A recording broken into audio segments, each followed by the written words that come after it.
yahdihillahu fala mudhillalah wa may yudlil fala hadiyalah. Asyhadu an la ilaha illallah wahdahu la syarikalah wa asyhadu anna Muhammadan abduhu wa rasuluh. Allahumma shalli ala Muhammad wa ala ali Muhammad. Ayah bunda, bapak ibu serta generasi muda, kaum muslimin dan muslimat, hamba-hamba Allah yang senantiasa dirahmati dan yang diberkahi Allah Subhanahu wa taala. Kesyukuran kita kepada Dia walaupun tak terlihat oleh mata, namun kita bisa merasakan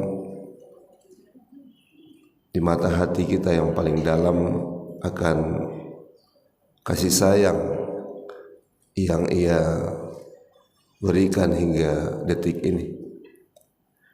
Di antara nikmat yang Allah berikan yang harus kita bersyukur adalah nikmat umur. Bertepatan dengan 20 Rabiul Awal 1444 Hijriah Ahad ini, Allah masih memberikan kesempatan kita hidup lalu mengisinya dalam ketaatan, di antaranya melaksanakan sholat subuh berjamaah.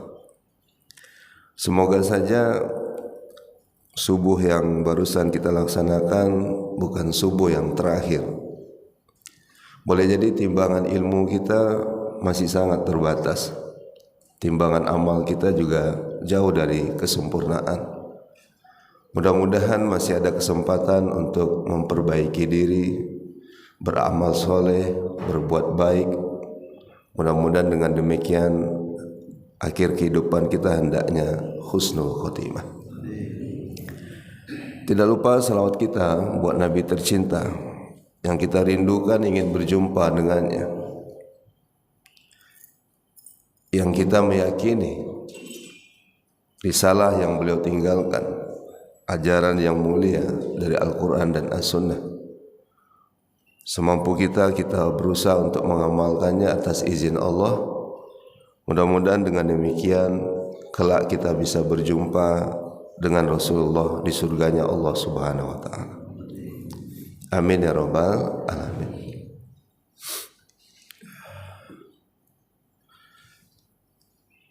Ayah bunda, bapak ibu serta generasi muda, pada subuh ini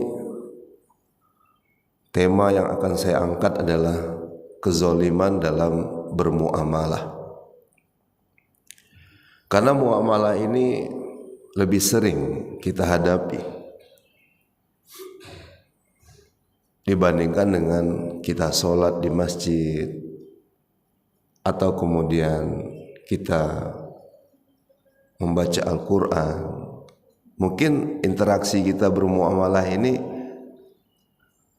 selalu pagi kah, siang kah, sore atau malam. Dan ini bagian memperbaiki ekonomi umat, bagian strateginya. Karena ada perilaku orang berekonomi yang itu turunannya bermuamalah yang berbagai macam bentuknya. Maka tentu kita belajar dari Rasulullah sallallahu alaihi wasallam. Tidak cukup belajar Sirah Nabawiyah itu 1 kali setahun, itu pun masih diperdebatkan. Karena ada yang bertanya, Ustadz minta pencerahannya walaupun hari sudah cerah, apa hukumnya maulid Nabi? Lalu kita pertanyakan kembali ke mahasiswa, kalau mau menetapkan hukum mesti mentasrif, harus mengeluarkan artinya masing-masing. Lalu kita tanyakan, apa beda maulid dengan maulud? Lalu dia jawab, sama aja. Bagaimana menetapkan hukum kalau kita tidak tahu definisinya? Sementara maulid itu terkait dengan waktu kelahiran dan maulud itu orang yang dilahirkan. Lalu dia beranggapan seperti milad, perayaan ulang tahun. Maulid, milad, maulud itu berbeda. Jadi enggak apa-apa, Pak. Karena kita belajar bagaimana mulai kelahiran Nabi sampai wafatnya, Kemudian apa pesan-pesan, hikmah, pelajaran yang kita ambil dari Rasulullah SAW? Apalagi nggak ada sama sekali. Suatu hari Nabi Muhammad SAW menegur pedagang. Pedagang ini kan sunnah yang terlupakan oleh umat hari ini. Jadi doktrinnya pada anak-anak kita, kamu kuliah cari IPK yang paling tinggi lalu cari pekerjaan. Saya pernah menguji mahasiswa, nama ujiannya Munokasa untuk jurusan ekonomi Islam. Gimana orang mau menerima kerjanya? Karena nggak memahami kaidah adab sebelum ilmu. Saya tanya, Pak, sebelum saya coba bedah skripsinya, saya tanya, kamu sholat nggak nak tadi subuh? Lalu dia jawab, Pak, dengan petantang petenteng, alhamdulillah enggak, Pak. Paham ya? Kamu sholat subuh tadi? Dia jawab, alhamdulillah enggak. Jadi nggak menjamin juga tuh kalau menjadi sarjana kemudian semakin dekat dengan Allah. Karena sholat ini kan menjadi media kita dekat dengan Allah. Bahkan kesuksesan dan kemenangan, kebahagiaan. Qad aflahal mu'minun. Aflah. Qad aflahal mu'minun alladzina hum fi sholatihim khashi'un. Bagaimana pedagang yang sudah sholat tiba-tiba berada di pasar melakukan penipuan, kezoliman, tidak meletakkan sesuatu pada tempatnya, itu zolim. Kalau meletakkan sesuatu pada tempatnya itu adil. Zot, lam dan mim itu zolim. Saya ulangi, meletakkan sesuatu pada tempatnya itu adil. Adil bukan berat sebelah, tapi meletakkan sesuatu pada tempatnya. Kalau zolim, meletakkan sesuatu bukan pada tempatnya. Jadi kalau pedagang sudah pulang dari masjid, Pak, lalu dia meletakkan sesuatu, misalnya makanan basah di bawah supaya enggak terlihat, Nabi marah. Nabi katakan, afala ja'altahu fawqa ta'am. Ta'am maknanya makanan. Kayyarahun nas. Man asa falaysa minni. Man asa falaysa minni. Yang ujungnya ini yang berat, Pak. Yang ujungnya ini.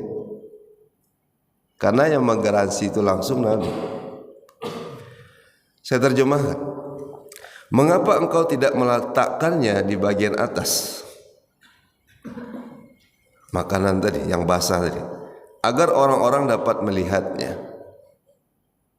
Barang siapa yang melakukan penipuan, kezoliman, maka ia tidak termasuk, sambung Pak, golongan. Bagaimana mungkin kita dapat syafaat Nabi? Karena Rasul saja tidak mengakui kita adalah golongannya. Lalu kita golongan siapa, Bapak Ibu? Golongan Abu Jahal, golongan Abu Lahab. Kita banyak bersalawat itu supaya kita dapat syafaat, dan Nabi mengakui kita adalah golongannya. Kira-kira masih ada enggak orang yang melakukan kezoliman, penipuan dalam bermuamalah, Pak? Kita coba satu-satu, case by case. Ibu ke pagi ini ada niat ke pasar. Terserah. Kalau saya mendukung pasar tradisional punya rakyat, tapi harus diedukasi, walaupun tidak disebutkan itu pasar syariah, tapi pelakunya paham syariah. Salah satunya ini. Tapi begitu ibu pergi ke pasar pagi ini, ibu beli cabai, saya ulangi, bukan beli tepung. Tapi kalau 1 kilo cabainya dicampur tepung, zolim tidak pedagangnya? Oh, itu Pak, dengarin tuh. Ibu katakan zolim. Karena ibu bukan akadnya beli tepung, ibu beli cabai. Tapi orang hari ini bukan melihat keberkahannya, tapi banyak. Sudah salah kita dalam hidup ini kalau mencari banyaknya. Saya tidak mengatakan saya benar, Pak. Saya mungkin banyak salahnya juga. Tapi nggak apa-apa kita berniat benar di sisa usia kita yang kita nggak tahu berapa lama lagi kita akan meninggalkan dunia ini. Nggak ada yang lama di dunia ini. Firaun juga berakhir, Namrud berakhir, semuanya berakhir. Mungkin Bapak nggak berjodoh dengan si fulana, tapi Bapak pasti berjodoh dengan kematian. Ada masa di atas tanah, tapi ada masa di bawah tanah. Tapi gara-gara tanah, orang lupa tanah sesungguhnya liang lahat. Apa kasus yang kedua? Tumpang tindih tanah banyak nggak di Pekanbaru ini, Pak Haji? Dan jemaah saya jadi korbannya. Saya senang lah, Pak, kalau Muslim menguasai 85% tanah di negeri kita ini, 90%. Senang lah, karena bisa jadi masjid, bisa jadi apa-apa untuk bernilai ibadah. Tapi banyak orang yang mencaplok tanah orang, padahal orang itu yang punya. Dari nenek moyangnya sudah ada itu mungkin sertifikatnya macam-macam. Tapi dia bisa menang dalam perkara, mungkin dia punya uang. Jadi kadang hukum itu zalim juga.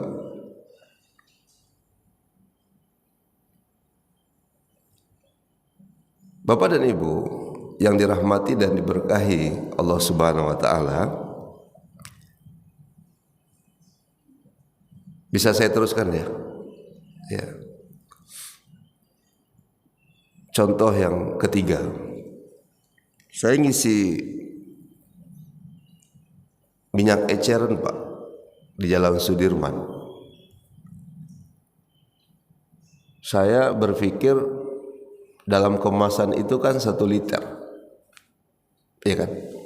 Dalam botol mineral itu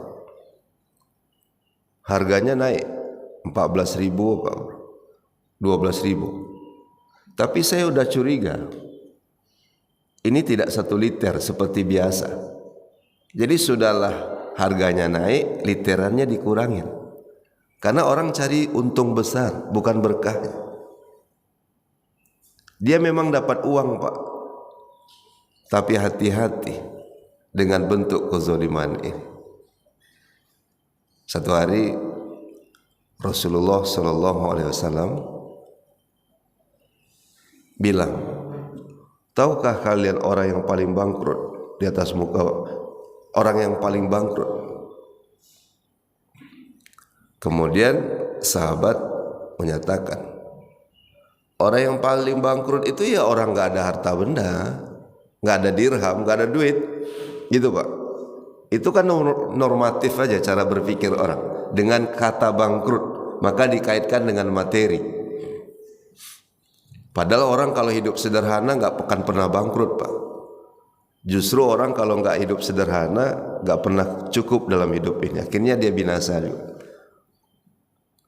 Bukan orang yang bangkrut itu bukan yang nggak punya harta, tapi orang yang juga datang dengan pahala, justru dengan pahala sholatnya. Orang yang datang dengan pahala puasanya.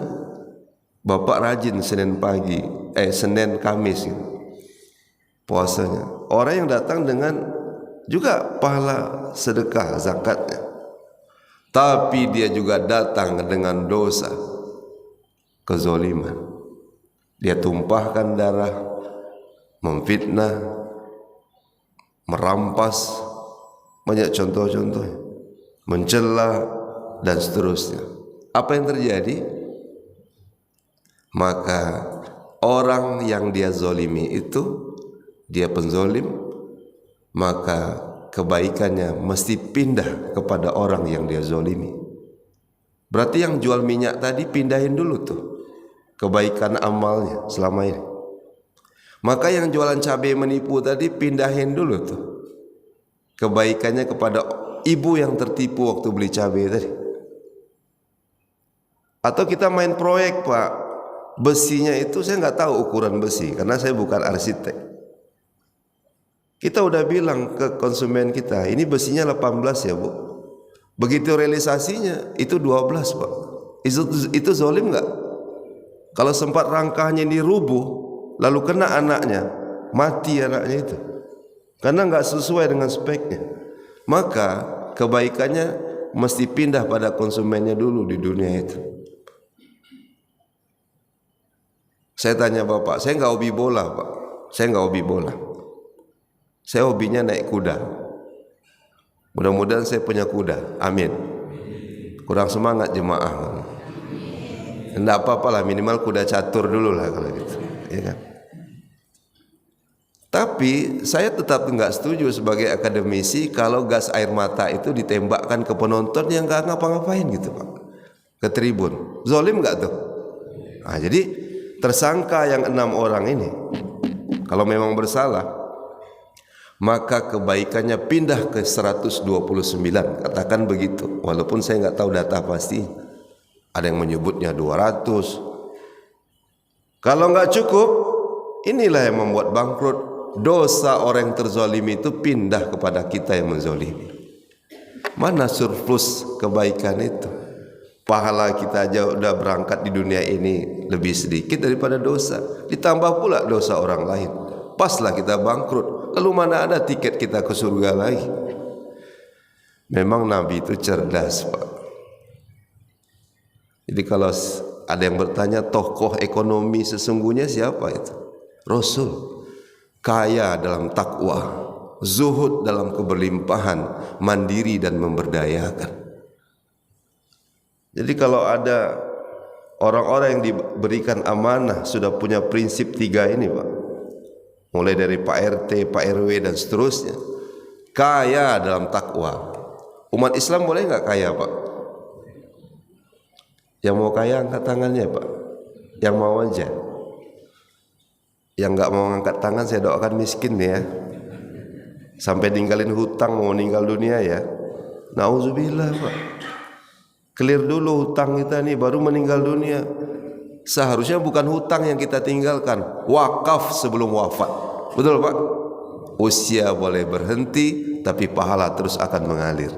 Bukan hutang yang ditinggalkan. Bahkan madlul ghaniyu zulmun. Orang yang sudah sanggup membayar hutang. Contoh, dia punya uang 1 miliar, hutangnya 10 juta. Sanggup nggak dia bayar Pak? Tapi dia nggak mau bayar. Dia ahli sedekah tapi paling malas bayar hutang. Maka Nabi katakan, orang yang sudah sanggup membayar hutang tapi dia tidak mau membayar hutang, dia termasuk orang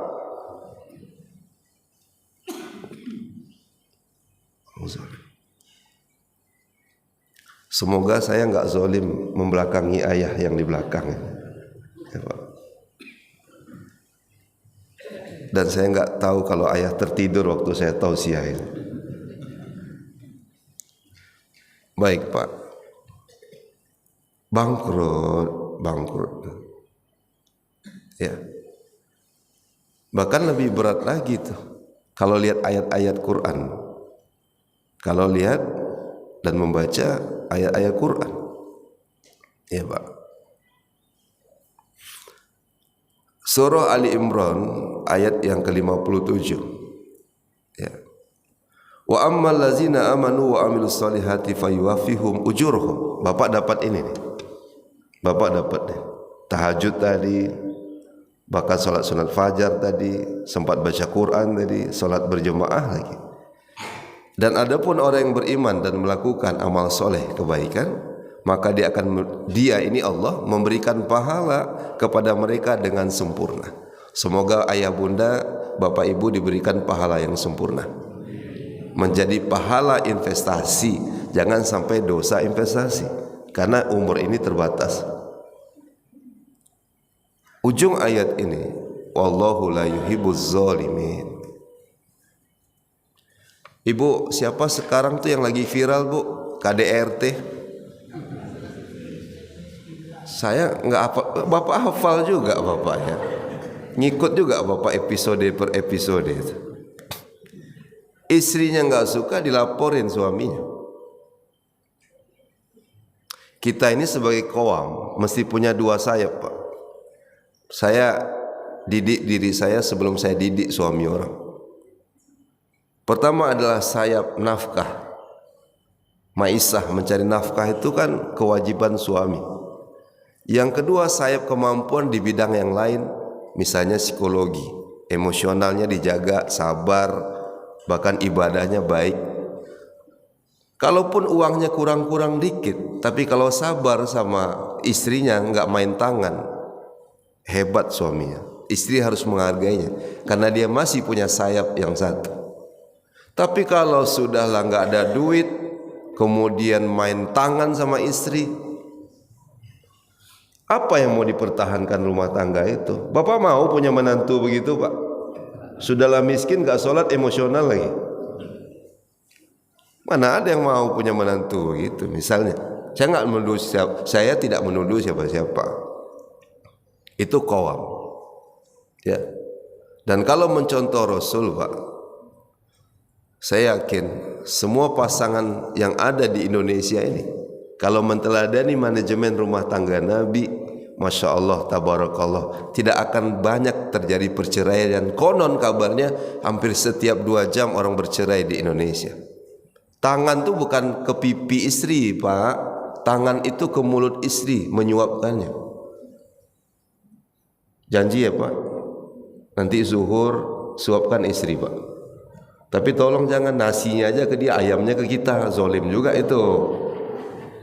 Saya karena belum sanggup itu, makanya nggak saya lakukan. Ya, alasan sebenarnya malas juga.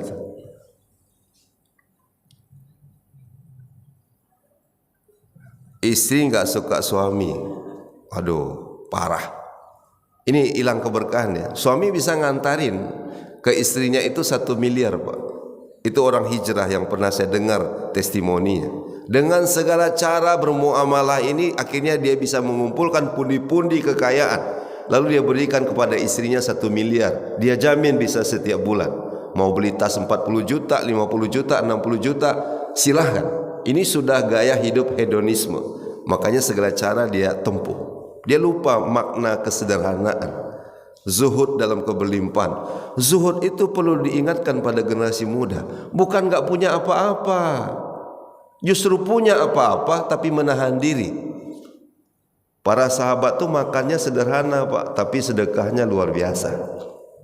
Kita makan di restoran bisa 1 juta. Maaf yang punya restoran, tapi sedekah kita 2.000. Salah itu. Mungkin makan kita hanya sekedarnya, tapi sedekahnya jutaan, puluhan juta. Itu yang saya sebut zuhud dalam keberlimpahan, kaya dalam takwa. Baik, Pak. Yang 1 miliar diberikan ke istrinya karena enggak berkah, tiba-tiba istrinya selingkuh. Dan ujung-ujungnya istrinya enggak suka lagi sama dia. Karena mungkin sudah punya tabungan dan mungkin selingkuhannya lebih kaya daripada dirinya. Istrinya enggak suka, Pak. Sedih enggak dia, Pak? Sedih enggak dia, Pak? Sedih.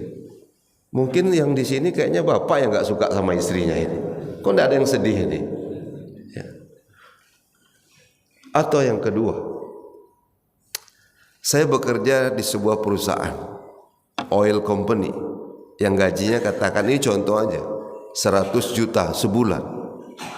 Di saat resesi saya punya gaji 100 juta sebulan. Tinggi atau tinggi sekali, Pak? Tinggi sekali. Tiba-tiba majikan saya tuh nggak suka sama saya, Pak. Bahkan kalau majikannya punya pistol, kalau nggak suka sama bawahannya bisa ditembaknya kan itu. Nggak suka. Udah, kamu besok nggak usah kerja lagi, kamu saya berhentikan, sama kamu saya pecat karena saya nggak suka sama kamu. Waduh, itu pusingnya lama-lama itu, berhari-hari.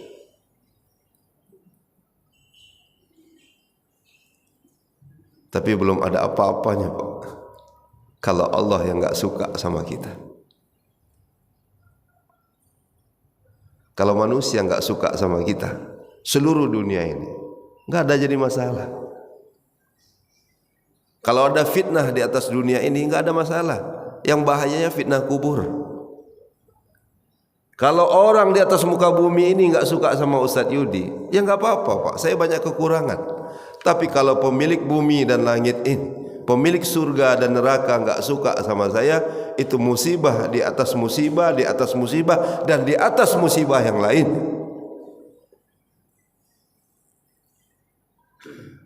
Wallahu la yuhibbuz zalimin. Allah tidak menyukai orang yang zalim. Bapak kenal sama Firaun? Kenal di mana Pak Haji? Oh, namanya. Kalau kenal betulan nampaknya satu geng tuh. Enggak ya Pak, saya bercanda. Firaun itu Allah enggak suka. Binasa enggak Pak? Binasa. Tapi Musa Allah senang. Ada aja jalan keluarnya. Laut bisa jadi jalan keluar Pak. Di mana logikanya itu? Tapi Allah kalau sudah suka Pak, banyak jalan yang Allah berikan buat kita. Namrud terkenal di Babilonia, mau punya pasukan, mau punya harta, singgasana, tapi Allah enggak suka. Matinya tragis juga.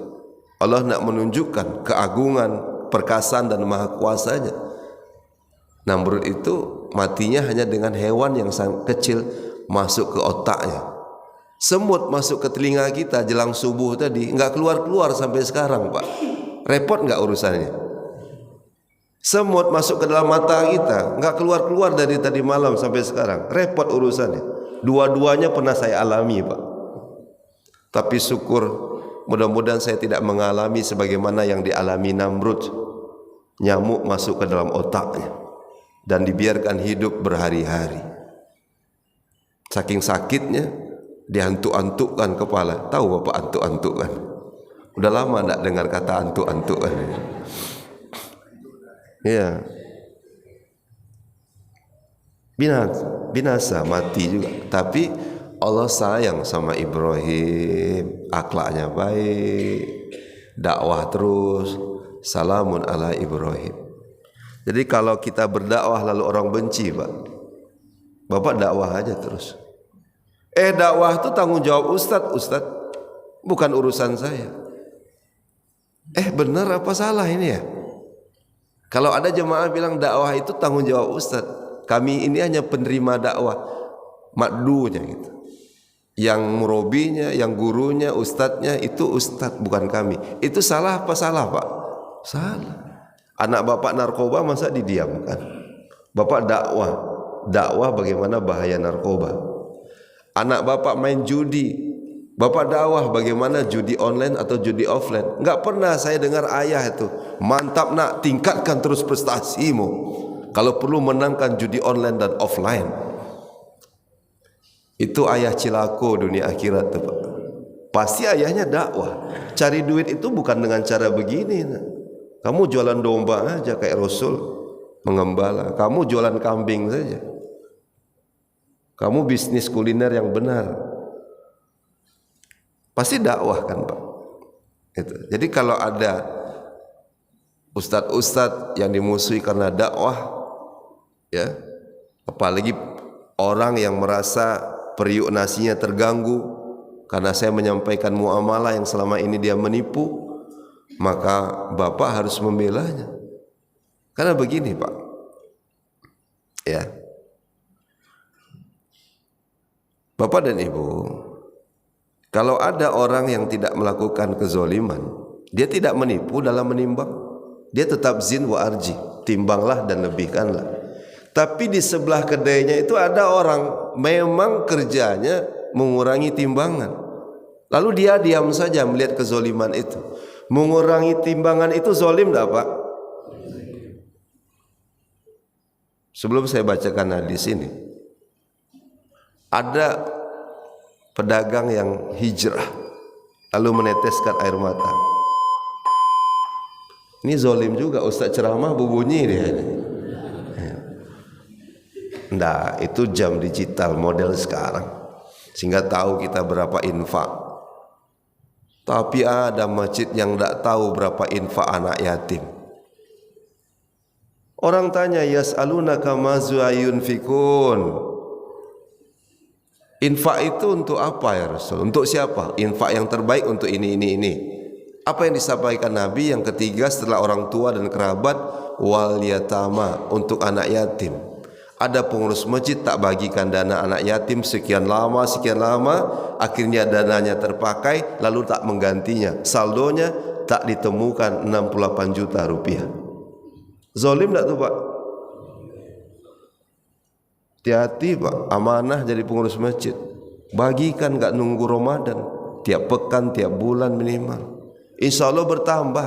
Karena logikanya Bu, di mana saya temukan waktu khutbah Jumat, yang paling banyak itu adalah sumbangan untuk anak yatim di Jumat. Nggak tahu kalau di Masjid Firdaus. Lalu nggak dibagikan. Zalim ini. Dipakai, nggak terganti. Zalim ini.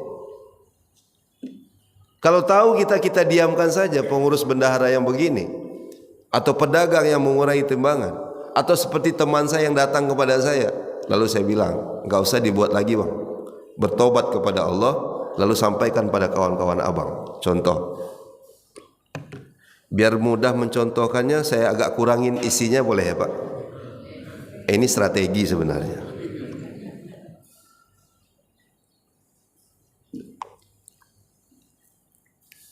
Nanti saya akan cerita bagaimana zolimnya seorang juru dakwah, seorang ustaz. Nah ini kena saya ini Pak, ya.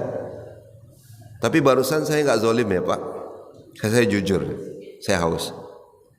Ada makanan kaleng, saya nggak sebutkan produknya. Menjaga kode etik jurnalistik. Makanan kaleng ini diolah dulu oleh masyarakat. Katakan harganya ini 10.000. Tapi ada makanan kaleng yang kedua harganya 5.000. Saya ajarin, tapi mudah-mudahan Bapak dan Ibu nggak ada yang mau praktek. Saya khawatir kalau saya ajarin nanti Bapak praktek. Janji ya? Oke. Janji ya Pak? Ya. Ini wajahnya kok pada serius semua ya? Mau makan lontong atau dengar kajiannya? Oke.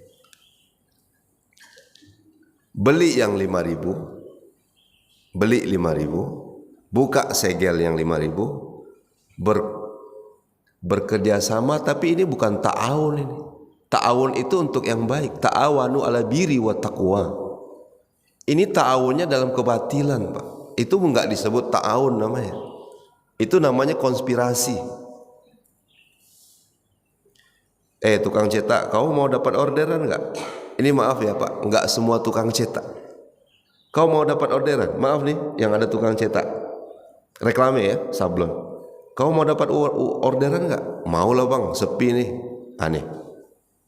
Kau buat mereknya macam yang produk 10.000 nih. Ini yang 5.000. Oke, persis sama. Oke, mantap. Nanti kau dapat cuan. Dicetak lah Pak. Lalu mereknya ditempelkan yang ke 5.000. Tapi merek yang, ini yang nangkap kajian saya, yang fokus nih ke kajian bukan ke lontong. Yang ditempel yang berapa Pak? 10.000. Dijual ke warung. Warungnya pun konspirasi. Oke Bang, aman. Tukang cetaknya berdusta, yang warung menampungnya pun tahu itu. Dijual 7.000 masih untung dia 3.000 marginnya kalau 10.000. Ini sudah zolim semua ini.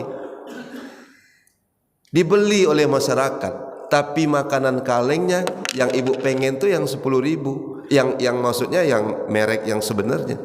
Tapi ternyata tertipu, dan itu dilakukan oleh teman saya, bukan orang lain, dan dia telah bertobat. Orang kalau sudah tobat maafkan saja, betul Pak? Hebat itu, mau dia berubah.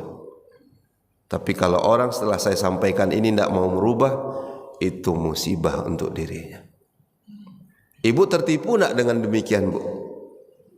Bu, ibu maunya yang merek yang memang 10.000 yang bagus tuh kualitasnya. Tapi ibu sudah tertipu. Bajunya sama tapi isinya udah nggak sama. Saya pulang khutbah Jumat Pak. Dan saya suka beli nenas. Katanya cuci perut pakai nenas dan obat jantung batang nenas itu.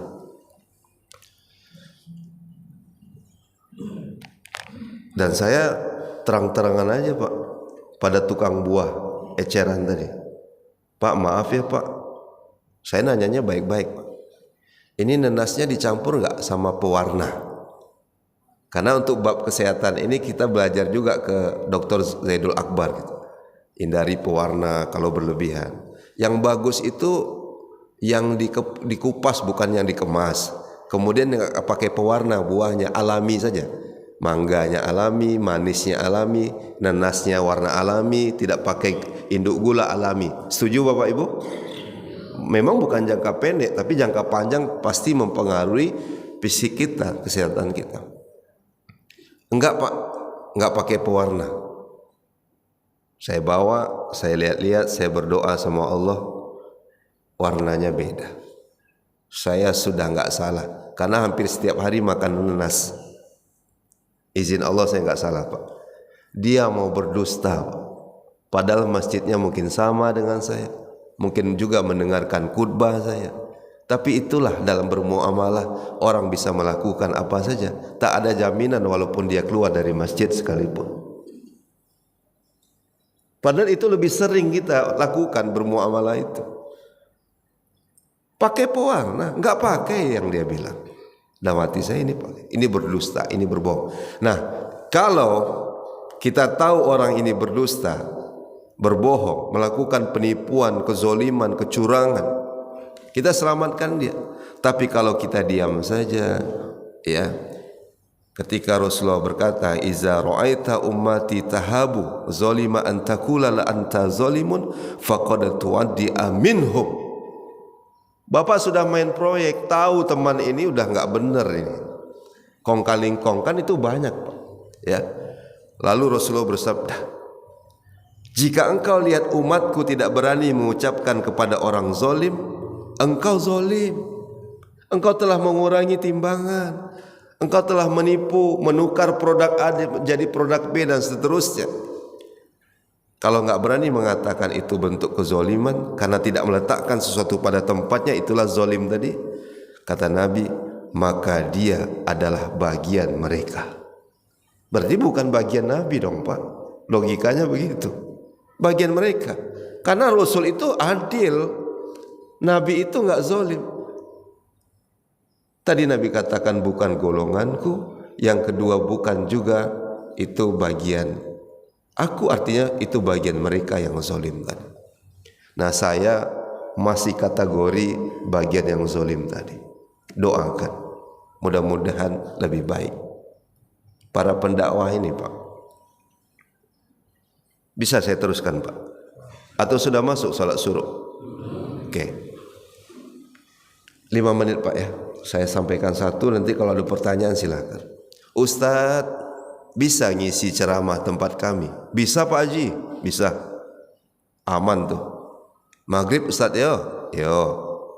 Pas hari H, Ustadz jangan lupa isi di Masjid Firdaus Ustadz. Maghrib ini contoh aja Pak ya. Tapi ini pengakuan dari pengurus masjid ke saya. Setelah itu saya belajar kepada pengurus itu. Saya tidak menggeneralisir semua pendakwah begini.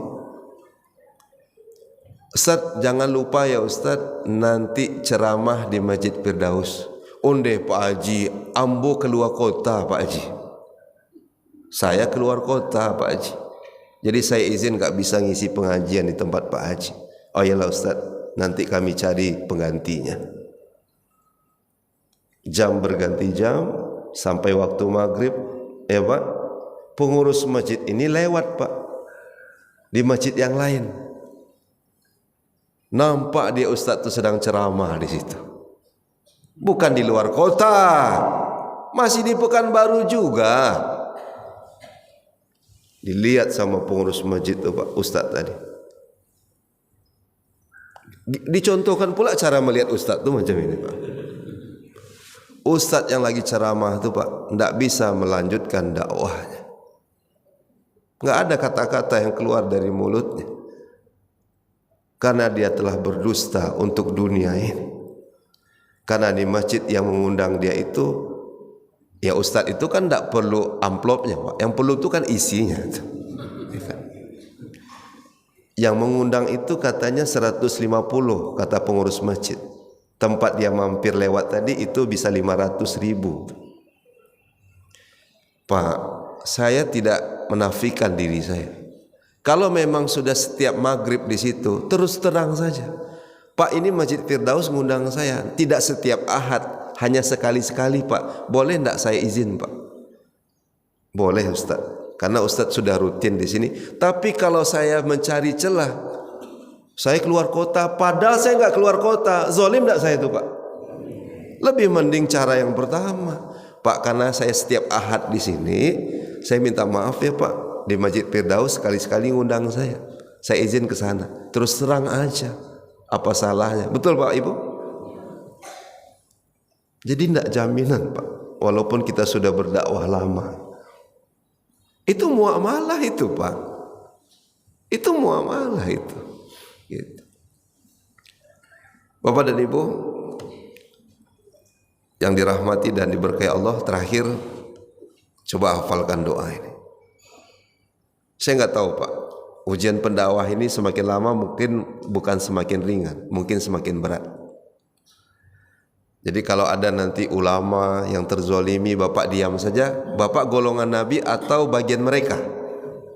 Saya ulangi, kalau ada ulama yang disakiti, yang diculik, dibunuh, Bapak diam saja. Lalu Bapak oke-okekan juga, itu yang bunuh orang gila tuh. Masa setiap bunuh orang ustadz ulama orang gila semua? Tahu dia. Di tempat saya banyak orang gila Pak, tapi nggak tahu mana yang ulama, mana yang enggak itu. Tapi kalau Bapak mendiamkan, Bapak golongan siapa? Kalau lihat hadis tadi, katakan minimal kau zalim karena kau telah membunuh para pendakwah. Bahkan kononnya yang datang-datang pengajian itu ada juga yang niatnya salah itu. Tapi mudah-mudahan yang datang pengajian Ustaz Yudi niatnya baik semua. Amin. Maka kalau kita agar terhindar kita dari bentuk kezaliman ini diabadikan dalam surat Al-Qasas 21. Maka enggak ada kezaliman itu yang mengalahkan yang hak, yang batil itu mengalahkan hak. Mulai dari Firaun, sebelumnya Namrud dan seterusnya, enggak akan bisa Pak. Sampai Abu Lahab pun enggak akan bisa. Enggak akan bisa. Kezaliman itu mengalahkan kebenaran. Nggak akan bisa. Apapun makar mereka, tapi makar Allah akan lebih sempurna. Betul Pak? Maka inilah doa kita agar terhindar dari kezaliman dimanapun kita berada. Rabbi najini minal qaumi zalimin. Rabbi najini minal qaumi zalimin. Saya ulangi. Semoga Bapak Ibu bisa menghafalnya, mengulangnya. Dalam surah Al-Qasas 21, mintalah pertolongan pada Allah. Rabbi najini minal qaumi zalimin. Yang artinya, ya Allah, selamatkanlah aku dari orang-orang yang zalim. Semoga di negeri ini Allah keluarkan orang-orang yang zalim, orang-orang yang senantiasa berniat zalim, agar keberkahan untuk NKRI yang kita cintai ini. Amin, amin ya rabbal alamin. Sudah masuk waktu syuruk, saya tidak buka pertanyaan ya Pak ya. Insya Allah nggak ada, kita tutup saja dengan doa. Astaghfirullahaladzim, allazi la ilaha illa huwal hayyul qayyum wa atubu ilaih. Astaghfirullahaladzim, allazi la ilaha illa huwal hayyul qayyum wa atubu ilaih. Sambil membayangkan kezaliman yang selama ini kita lakukan pada orang kita, pada saudara kita Pak. Astaghfirullahaladzim, allazi la ilaha illa huwal hayyul qayyum wa atubu ilaih. Mungkin pada istri kita, mungkin pada anak-anak kita, mungkin pada tetangga kita. Astaghfirullahaladzim. Atau mungkin kita sebagai pedagang kepada konsumen kita. Astaghfirullahaladzim. Atau kita sebagai orang yang diamanahkan sebagai pemimpin, lalu berzolim pada yang kita pimpin. Astaghfirullahaladzim, allazi la ilaha illa huwal hayyul qayyum wa atubu ilaih. Bismillahirrahmanirrahim. Alhamdulillahi rabbil alamin. Alhamdulillahi ala ni'matil iman wal islam. Alhamdulillahi ala ni'matil hidayah. Alhamdulillahi ala ni'mati taubah. Alhamdulillahi ala ni'matil ukuwah. Alhamdulillahi rabbil alamin. Allahumma sholli ala Muhammad wa ala ali Muhammad. Ya Allah ya Rahman ya Rahim ya Zal Jalali wal Ikram. Allahumma fir lana dzunubana wa liwalidina warhamhuma kama rabbayana shaghira. Ya Allah, di akhir majelis ilmu ini, di saat doa yang terbaik untuk kedua orang tua kami, jika ada di antara kami yang pernah zalim pada ayah kami, pada ibu kami, dan mereka telah meninggalkan dunia ini, kami mohon ya Allah, jangan pernah letih kami berdoa, jangan pernah lelah kami terus berdoa kepadamu agar orang tua kami selamat pada kehidupan di alam barzah. Kami mohon ya Allah, ampunilah dosa kedua orang tua kami. Allahumma fir lahum warhamhum wa'afi wa'fu anhum. Ya Allah, jika ini kami zalim pada ibu kami, ayah kami, jika ada mereka yang masih hidup di antara kami hari ini, berikan kami kesempatan untuk membahagiakan kedua orang tua kami ya Rabbana. Mengamalkan ajaran Rasulullah, berbakti kepada orang tua. Allahumma fir lahum warhamhum wa'afi wa'fu anhum. Allahumma ansur ikhwanana muslimin wa mujahidin fi kulli makan wa fi kulli zaman. Ya Allah, tolonglah saudara kami yang terzalimi di mana saja mereka berada. Kami mohon ya Allah, kami mohon jika ada di antara kami yang sakit, tolong angkat penyakit kami. Jika ada di antara kami yang lemah, kuatkan kami. Jika ada di antara kami yang miskin, kami mohon ya Allah, cukupkan kebutuhan hidup kami. Dan jika ada selama ini kami memiskinkan saudara-saudara kami, merampas haknya yang bukan hak kami, lalu saudara kami telah meninggalkan kami mohon ya Allah, berikan kami kesempatan bertemu padanya kelak ya Allah, lalu meminta maaf, mohon keridoannya. Kami mohon ya Rabbana ya Zal Jalali wa Ikram. Kami mohon ya Allah, jauhkan kami dari segala bentuk kezaliman dalam bermuamalah, dalam bentuk apapun dalam sisa usia kami yang masih tersisa ini. Kami mohon ya Allah, berikan kami petunjuk. Ya Allah, jika ada di antara kami yang rezekinya sempit, tolong lapangkan agar kami sanggup membayar hutang-hutang kami yang mungkin kami kategori zalim jika kami belum membayar hutang-hutang kami. Allahumma inni a'udzubika minal hammi wal hazan wa a'udzubika minal ajzi wal kasali wa a'udzubika minal jubni wal bukhli wa a'udzubika min ghalabati daini wa qarijal. Ya Allah, dekatkanlah pada kami rezeki ya Allah sedekat-dekatnya. Izinkan tangan ini ya Allah hidup tetap dalam kesederhanaan, namun kami menjadi orang-orang yang ahli sedekah yang terbaik, berinfak, berzakat dan berwakaf di jalan-Mu ya Rabbana. Ya Allah, luruskan niat kami dalam hidup ini. Jadikan kami orang kaya dalam takwa. Jadikan kami hamba-Mu kaya dalam takwa, zuhud dalam keberlimpahan, dan mandiri serta memberdayakan saudara-saudara kami. Kabulkan niat-niat baik kami ya Rabb, dan anugerahkan kami keluarga yang sakinah, mawadah, warahmah.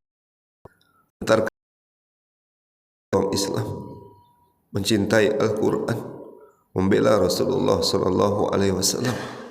Rabbana hab lana minas solihin, Rabbana hab lana minas solihin, Rabbana hab lana minas solihin. Ya Allah, berikan kami hayatan thayyibah. Mungkin kami bisa membeli apapun ya Allah, tapi kami tidak akan mampu membeli kebahagiaan dalam hidup, apalagi kebahagiaan dunia akhirat kami. Kami mohon ya Allah, selamatkan kami, bahagiakan kami dunia dan akhirat nantinya.